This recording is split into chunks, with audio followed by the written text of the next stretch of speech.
Hi guys, it's Monika. I hope you guys are all doing well. Oh my gosh, we're down to that countdown of when Christmas is going to be here and everyone is hustling and bustling and going out shopping and doing this and doing that and super busy. And I get that. My husband will be home this week. I'm so excited because he's been in Florida. He took the RV down right after Thanksgiving. And we're going to go down together. So I can't wait till he comes home. I've missed him so much. And I think mainly because I've missed him, I've been doing a whole lot of thinking. And one of the things I've been thinking about is something called loneliness. And I think this is something that affects especially the more mature folks out there and those that might have lost their partner or their spouse or their whole life has just turned upside down and suddenly, maybe it's a divorce or maybe it's this or that and suddenly you lose that nucleus of friendships that you had around you. Things change, life changes. So I've just been thinking a lot about loneliness. I don't know. It's such a difficult topic. Loneliness. I asked my mom sometime after my dad passed away, I said, "Mom, are you lonely?" And she looked at me, and my mom was never the type of person to admit weakness. She didn't even want people to know that she didn't feel good. She never wanted to go to the doctor. She just was very stoic, strong woman. And when I asked her that, "Mom, are you lonely?" I knew she was going to answer right away. "Now, how can I be lonely? I have all this. I got to do this and this in the house and this and that. And I'm baking. I'm doing this." But she stopped and she looked at me and she said very quietly, "Yes." And oh my gosh, that kind of broke my heart. And I remember saying to my sister, Mom's lonely. And at the time, Mom was still able to drive a little bit. She was going out. She still had her friends, thank goodness, because she was going to luncheons and all that.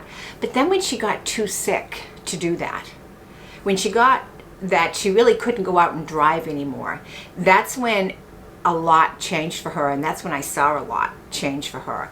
And I really felt that's when we as the family really needed to try harder to step in and fill that gap as much as she would allow us, because she never really allowed us. So we did. But within the last couple of weeks, I have seen friends go through traumatic life changes. And then talking to a friend of mine whose husband passed away last Christmas. How is she a year later? How do you deal with loneliness? I'm going to be 71, and it doesn't matter if I have 100 people around me. While my husband has been gone, there's been bits and times when I felt lonely. And I thought, wow, I feel lonely during this time frame. What if it was a situation that wasn't temporary, because he's coming home. What if it was a situation that wasn't temporary? I don't live in a community where I can join a club that easily, or, where there's a ton of different activities. I don't live in a community where I can go out and walk to different places. I have to drive everywhere. So how do you deal with loneliness? I can't be the only one that's thinking of this topic, especially around Christmas time, right? How does one actually deal with loneliness? So because I've been thinking about it a lot, I've been really thinking about what if it were me? What could I do to combat that loneliness? Because I think the worst thing, in my opinion, could be is if you allow yourself to sit back and not do anything. Sit back and not do anything. A friend I was talking to this morning said the most important thing that she thinks for everyone, now her husband is very ill. This is two close friends of mine that have husbands that are very ill, that there is no hope for overcoming the illnesses. There's no cure. And she said, you have to live every moment that you can the best way you can. But the most important thing is eat right. Eat right, right? It's so hard. But really think about what you're putting, in your mouth in that sense, and stay active. So the key thing is staying active to me, because food, some people can't afford to buy gourmet food or to buy, this or that. And some people are not talented enough to have a huge garden or know how to can, food. Like I have a friend that does that. She does canning, and it's like amazing. She gave me a couple of things last year when we visited, and I've consumed them all, and I was like, wow, this stuff is really good. It was beans, it was like a jam, a fig jam, and chicken and stuff like that. So, and I do believe that a lot of the processed foods are probably killing us. I think that has a lot to do with it. But, so it's easy to say, oh, eat healthy. It's easy to say, oh, stay active. But it's harder when you're alone to get up off the couch, to make something that's actually healthy, because it's easier for me. I found myself doing it. It's easier for me to take a box of cereal, put some Raisin Brans in it, slice up some banana and some milk, and have that for dinner. Is that a terribly bad dinner? No, but it is high in carbohydrates. There is no protein in that. So it's not the best dinner, but it was the easiest dinner for me at that point in time. So making the choice to eat better is a personal thing, especially when you're dieting like me, trying to lose weight, and I seem to be at a standstill. But loneliness, talking to somebody, feeling a connection with society around you, and not just sitting and listening to the news and getting depressed because the news is so awful, all of that is just, it just weighs on you. It just weighs on you. And now at the holidays, I'm thinking, if I were alone, how would I handle it if I'm already feeling bits of loneliness? I have boys. Boys are just not as connected, I don't think, as girls are if you have children. And they have lives, and they're busy, and they do their thing, and all of that. And I love them dearly. I love spending time with them. But it isn't a day-to-day thing. We don't talk to each other on the phone every day. My sister has girls. They talk a lot. They do things together. They plan things together. So it's kind of really completely different. So loneliness. And I was thinking, well, if I lived here and I was alone, I could go to the gym more often. I gotta find my motivation to do that. I could go visit a nursing home, which in itself can be hard to do. I could volunteer. There are different things that you can do to volunteer. I could go shopping. I could go walk around the malls. I could go up the coast of Maine, down into Massachusetts. I could get on a train, a bus, go to Boston for the day, walk around. There's a ton of different things I could do, but it's easier to do it with somebody else. So developing friendships, I said to my girlfriend, whose husband is, stage 4, I said, life will be different as a widow. And there are groups out there, and there are friends that she has, that have gone through somewhat the same thing. This is going to be where you have to open up yourself to welcome those friends into your life, because sometimes people are a little, uncomfortable, like saying, are you, coming out and asking, are you lonely? Sometimes they feel like you need your space. So I think you have to open up yourself and ask for people to help you. Say the words, I'm lonely.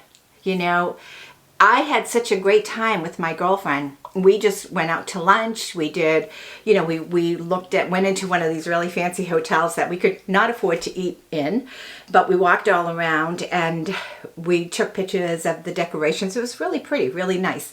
And then we went to a inn in Maine, and we had a lovely little lunch, but we sat there for like about 2 hours just talking.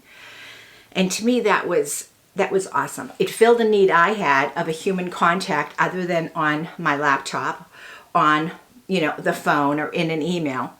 It was really nice. And I went to a holiday Christmas party for my work. I didn't want to go out. It was kind of a miserable night, but it did me so much good. I think if you're feeling lonely at all, and I think many of us certainly are, I think we own that loneliness because sometimes we shut out other people. And we have to recognize that, especially when someone passes away or life alters or something like that, that the friends you might have had as a couple or a divorce, for example, when I was divorced, my first marriage, a lot of the friends I had ended up no longer being my friends for a while. But you know what? Now, today, most all of those early friends, I can still say are my friends. And I still see them. Why? Because I've pushed myself out there. I've pushed myself out there. Yes, I can say, okay, life has changed and, and nobody calls or whatever. But sometimes you have to pick up the phone, or sometimes you have to start that whole conversation. And I did that. And so some of those friends that I had in my previous marriage, I have today. And to me, that's wonderful. That's wonderful. I have new friends today that Jay and I've made over the course of years that we've been together, which will be quite a long time. Don't ask me how long now, but quite a long time. But loneliness is very real. So take a look around you if you're feeling lonely. And if you are alone, kind of analyze, are you not putting yourself out there? What's holding you back from putting yourself out there? And it can be anything. You can join Facebook community groups. I was surprised to learn that in my community, they have different events and different little mini trips that they plan that are not expensive, but they all get together and they go on a trip to, maybe I'm just saying Foxwoods gambling, which I wouldn't do, but they can go to Boston, or they can go places that I'm not going to get in the car and drive to. I was surprised to see that. So search in your community, see what's available for community assets. And if you aren't on Facebook, use Facebook for things like that, because in every community probably has a Facebook page. And if you live in that community and you join that page, you might find out a whole lot more activities that are going on that you can take advantage of. That some of them cost absolutely nothing, or if there's a fee, it's very minimum. So it's all around us. We have to grab it and bring it in, because loneliness and losing your sense of connection is the worst thing as you get older. It is the worst thing. Staying active, go out, do stuff, walk around. If you're in a community where you can get out and walk around the block, that's awesome. If you have to go to a gym to do that, do it. If you have to do a mall walk. I used to do that at my lunch hour when I was working. I would just go to the mall and walk around. And I never really went shopping, but I just was mall walking because it was indoor, it was warm, and it was comfortable. So loneliness, I just think it's such an important topic. And I think you need to do some self-analyzing. I know I have been, because I've got a little taste of it with my husband being gone. And I said to my other friend that I was talking to today, there's 3 ladies that I know. One has lost her husband, the other 2, their husbands are very ill. And the one that had lost her husband last year, when I talked to her today, I said, I know that my loneliness at times is temporary. Hers is not. Her spouse is not coming back.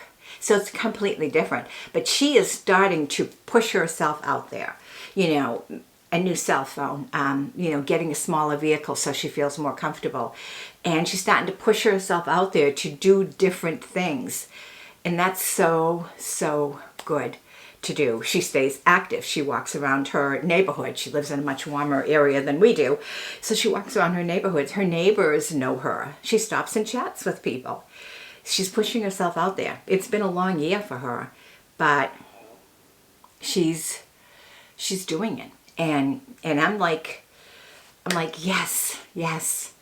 But seeing her and then the other two ladies and other people that I've seen that I'm not really super close to that are going through trauma, you know, a divorce after being married for 50 years. It's just unbelievable.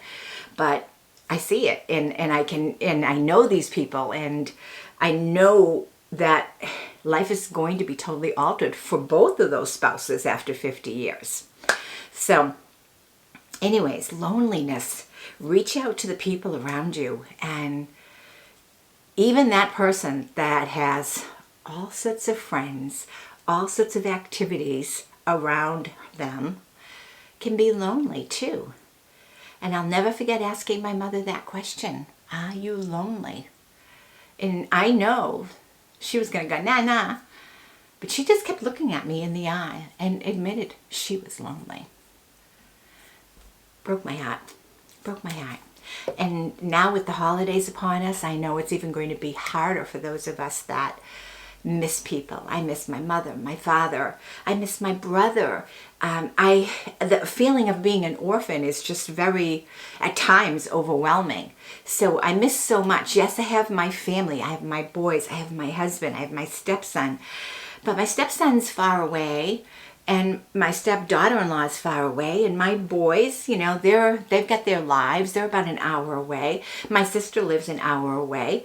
So yeah, you know, it can be challenging. It can be challenging. Make your new traditions. My husband and I have made a number of little traditions over the course of years, and when he comes home, that's one of the things we're going to do, is one of our traditions, which is to go up to Nubble Lighthouse on Christmas Eve. Unless there's a bad storm and we can't go. We've done it many, many years in a row.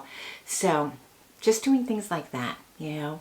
But more importantly, look around you, because it may not just be you. It could be other people around you. And they could have superficial friends and things that they're doing, but inside, that person could still be very lonely. So reach out.